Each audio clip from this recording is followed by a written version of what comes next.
స్తబకమకరంద శృతిఝరీ.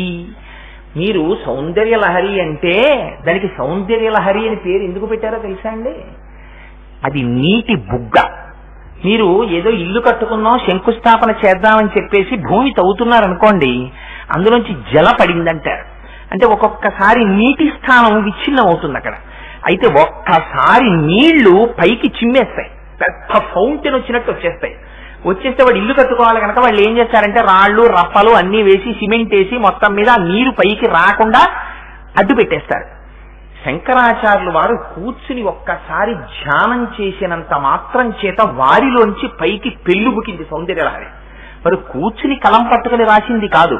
అందుకే సౌందర్యలహరిలో అనేక భావాలు, భక్తి, జ్ఞానము, వైరాగ్యము అన్ని కలగలిసి వెళ్ళిపోతుంటాయి.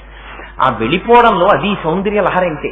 మీరు తెలిసి వినండి, తెలియక వినండి, వింటున్నారా? ఆ వినడం చేత ఏమైపోతుంది? అమ్మవారి యొక్క అనుగ్రహము శబ్దస్వరూపమై మీలోకి ప్రవేశిస్తుంది. ప్రవేశించి అది తిప్పుతుంది అమ్మవారి అనుగ్రహంగా. అందుచేత జడానాం చైతన్య స్తబకమకరంద శృతిఝరీ. అయ్య బాబోయ్, అసలు శంకరాచార్యులు వారు వేసిన మాటలు ఎవరు వెయ్యలేరండి.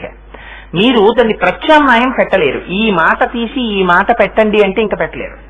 ఎందుకని? జడానాం ఎటువంటి మాట వేశారో చూడండి.